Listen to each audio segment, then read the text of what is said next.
Soup is one of my favorite meals, especially as the weather gets cooler. And I'm going to share with you today a chicken soup that has pumpkin and carrots and sweet potatoes and dumpling. One of the things that I love about soup is that you can pretty much use anything that you have in hand to make soup. And these are the vegetables that I had, so I'm like, hey, why not? Let's make a delicious soup.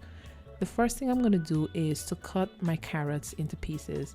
I'm also using sweet potato. Now, this sweet potato is the Japanese sweet potato. I didn't realize it because I had asked my husband to buy me sweet potatoes, the West Indian sweet potatoes, and he accidentally purchased the Japanese white sweet potatoes. Now, it's very similar. The flavor is very similar, just a little bit lighter and it's less starchy, but it is still very good. And I like to keep the sweet potatoes in a bowl of water, which helps to prevent it from oxidizing and becoming brown on the outside. Next, I'm going to cut up a piece of pumpkin and I'm just removing the seeds. Then I am going to peel the skin and then cut these into smaller pieces. I love adding pumpkin to soups because it adds a nice color to the broth and it just melts into the broth and gives it a nice, just a hint of sweetness.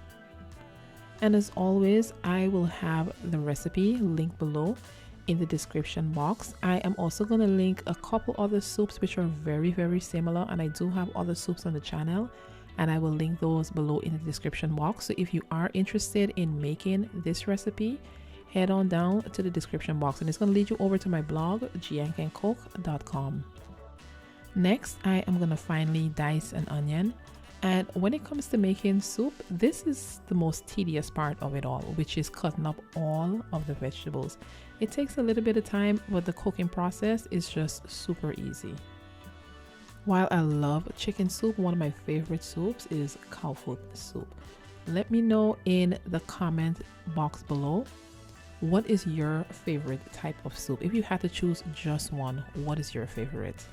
Next, I am going to slice 3 cloves of garlic and I'm just going to thinly slice this. I don't think it's necessary to crush it, but if that's what you have on hand, that's fine as well. And I have 3 pieces of chicken. I'm using a chicken breast on the bone and I'm also using 2 pieces of backbone and I'm just using it basically for flavor. We're going to use the meat from the breast. And I've added salt and a little bit of black pepper. Just going to stir that around before adding it to the pot.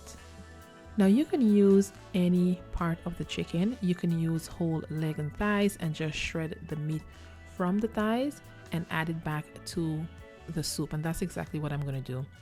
To my cast iron, I've added butter and then I'm going to saute the onion and garlic in the butter just for a few minutes, just until it's translucent.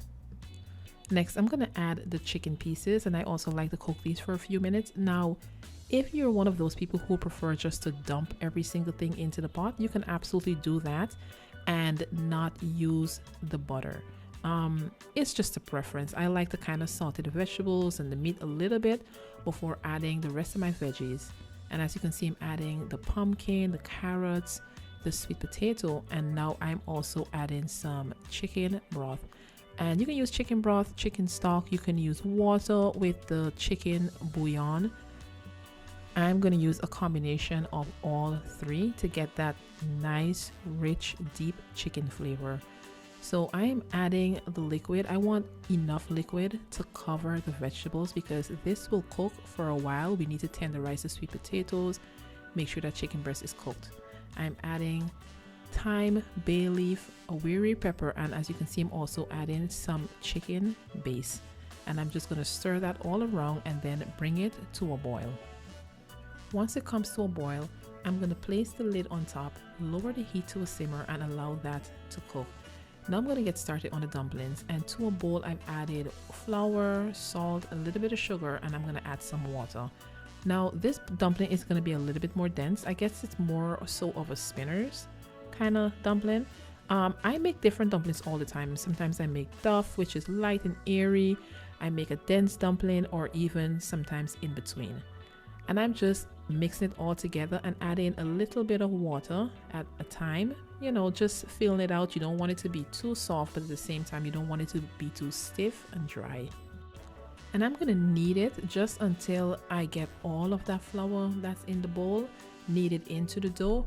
And then I'm just going to pinch off pieces, just small pieces of dough, and kind of roll it between my palms to form the shape. And you can do this whichever size you prefer. I'm just doing them pretty small, and just keep doing that until I have rolled all the dough into the shape spinners. Now the soup has been cooking for a while and the chicken breast is cooked. I'm going to remove it from the soup and place it into a plate. I'm going to put the cover back onto the soup and let that cook while I shred the chicken. And using 2 forks, I'm just going to shred the meat off of the bone. Now it's pretty hot, so I cannot use my hands. And I'm just going to place the bone to the side once I've taken off all of the meat, and just use the 2 forks and just shred it into smaller pieces. I want there to be chicken in every spoonful of the soup. Once the vegetables are tender, I'm going to add salt. I don't like to add too much salt initially because remember, we added salt to the chicken. We also use chicken broth, which has some salt in it, and then we use the chicken stock. So you just have to be very careful and just taste as you go. Now I'm going to add the dumplings to the soup, and this is pretty much the last 10 minutes of cooking. You want to make sure everything is pretty much done before adding the dumplings. I'm going to add the lid and let it cook for an additional 10 minutes without peeking. The next thing I'm going to do is remove those backbone pieces that I use just for flavor. And I'm just going to put that to the side. You can use that, you can eat it, or you can just discard it. And I'm also going to remove the bay leaf and the thyme that I placed into the soup before serving. And of course, this is a chicken soup, so we have to place the shredded chicken back into the soup. And I am just going to stir this all around, and it's ready for serving. And look how the pumpkin has pretty much melted into the broth and gave it this rich, beautiful color. It's definitely a light broth, but it is so delicious with the carrots and the sweet potato and the pumpkin. Thank you guys for joining me. Give me a thumbs up if you've enjoyed this video and subscribe, and I will see you guys in the next one.